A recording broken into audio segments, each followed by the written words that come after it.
You did not see an Opticore Vandal. Yeah. You did not see an Opticore Vandal for an event coming on PC soon TM.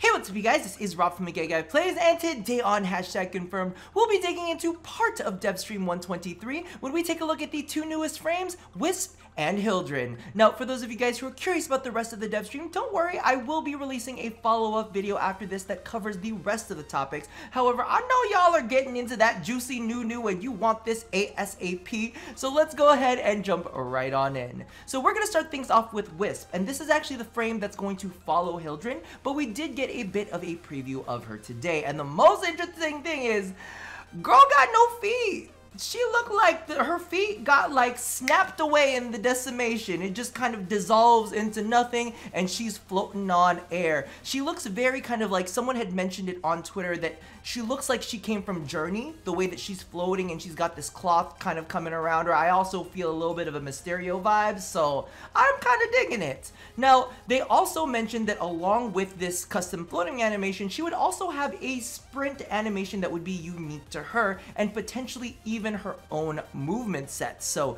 she's got to move very differently, and I'm curious to see if maybe any of her kit kind of ties into that. So speaking of her kit, this was something that they ended up showing off on stream slightly. Just the names of her abilities. Now, they did say that they were placeholder names, but let's be real, placeholder names, you know, they kind of have a little bit of a vibe to them. So I'm very curious as to what you guys think her kit could end up being based on these names. So her first skill is called Reservoir, her second is called Light, her third ability is called Harness, and her fourth ability is called Revelry.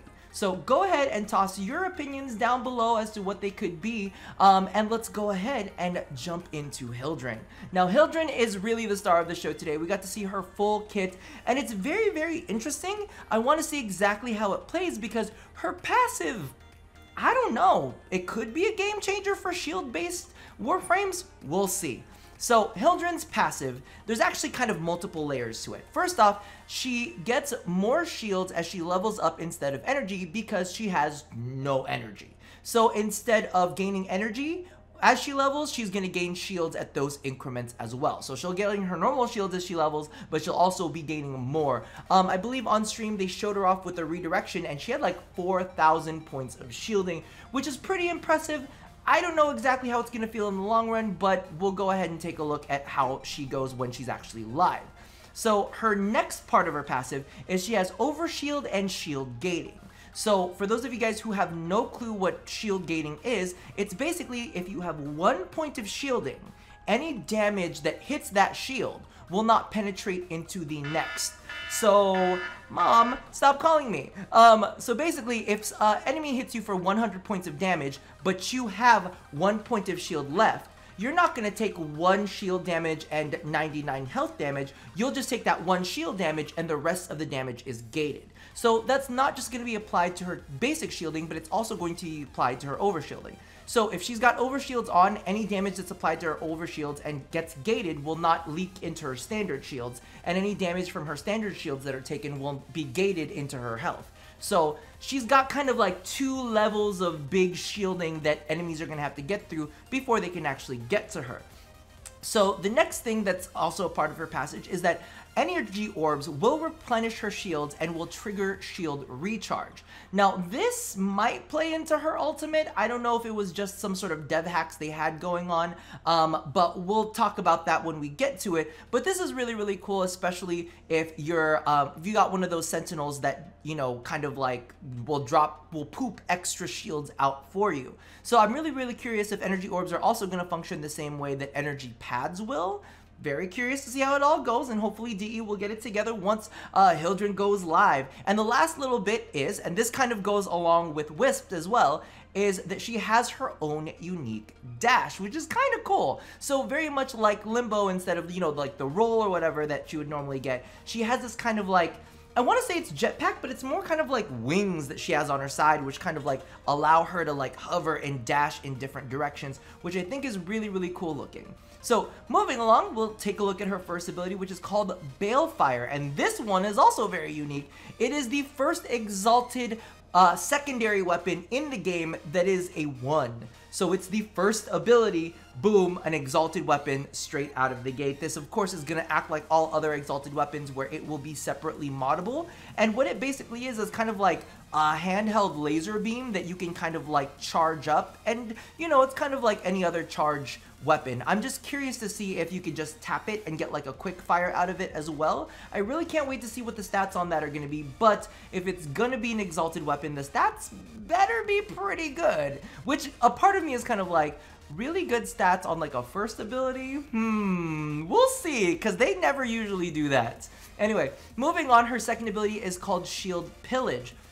What Hildryn does is she sends out this wave of energy that will pass through enemies. Very, very similar to Nova's Molecular Prime, but it seems to move a bit faster. So it pulses out, and what it does is it steals enemy shields and armors, and will remove status effects from you and your allies. So everybody who's like, oh my god, you know, shield-based frame, toxin damage, and slash damage, you gonna die, this is gonna be your counter to that. So as soon as you see those status procs go on, you can go ahead and hit Shield Pillage, it'll cancel that out, and then it'll go out, steal shields and armor, and then bring it back to you. So it pulses outwards, and then it pulses back inwards. So hopefully, I wonder if it does 2 instances of damage. Probably just 1. It's probably just 1, but we'll see exactly how it all works. But that's a really, really cool way to kind of counteract any of the status effects that go on, and also get yourself a little bit of shield and armor. She's been very tanky straight out of the gate. So number 2, or her number 3 ability is called Haven, and this one is a toggle ability. This one deals damage to enemies and grants her shields, and it also replenishes allies' shields. So think about it this way, you basically toggle it on, and it's kind of like, it's almost like the Akya Core.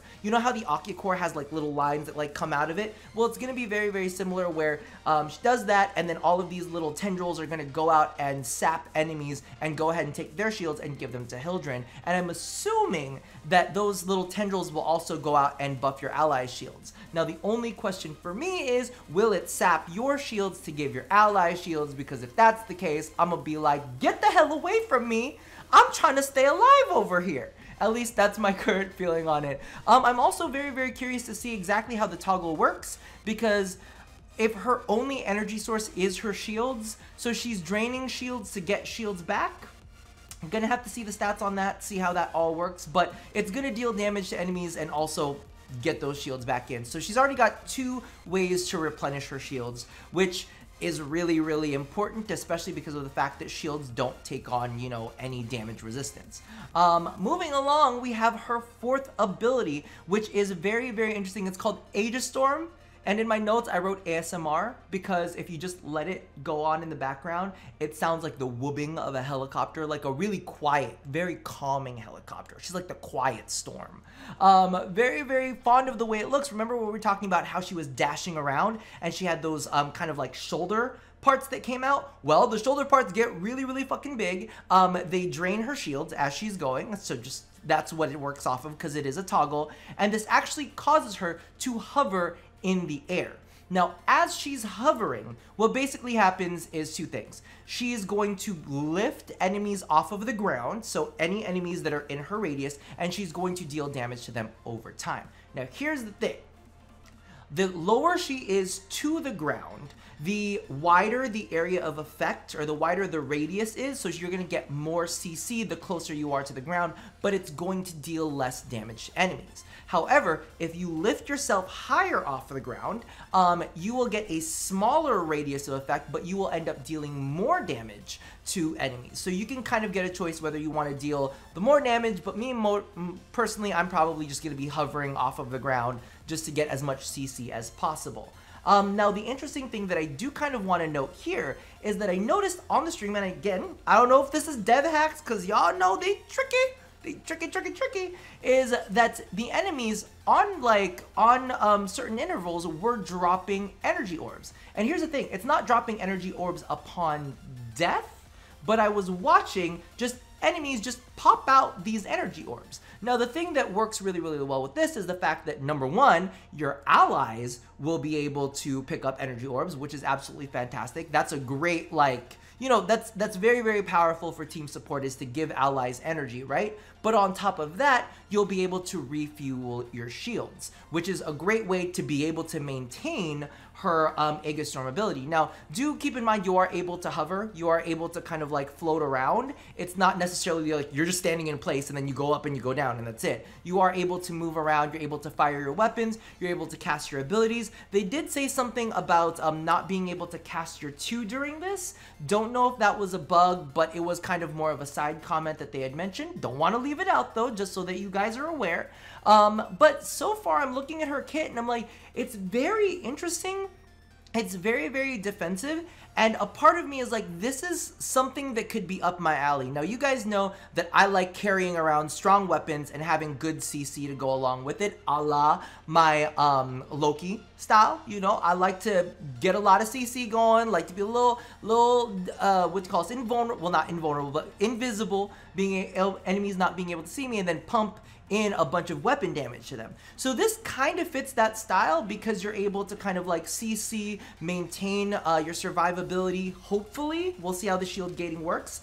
That, and then also be able to kind of lay into enemies with your weapons. Her abilities themselves don't seem to be heavily damaging, so she does seem to be more of a defensive based frame, which I want to see how it goes. It could definitely be very, very helpful and very, very handy when you're playing in a group session. I'm very curious to see how she performs solo as well. I guess we'll all have to find out when she releases, because we do have to keep in mind there are going to be some interesting mod interactions that maybe we haven't thought of quite yet, but I'm very interested in seeing. So go ahead and leave me all of your feelings down in the comments below. What are you guys thinking of Hildryn? Are you guys liking her custom weapon, the big old artillery cannon from the heavy weapons? Do you like the fact that she is the first frame that has her exalted ability as her first ability? Very, very unique, very, very different. And helicopter mode, I'm gonna just leave that on in the background at night. I'm gonna just like let that go in with the ASMR, play that on a loop, fall asleep. Warframe's really pushing it into the next level. We just gonna have Warframe ASMR streams from now on. Regardless, that about does it for me for now. So as always, love somebody, hurt nobody, and touch yo Hildryn. I'll see you guys next time. Bye-bye. Just be glad you got feet.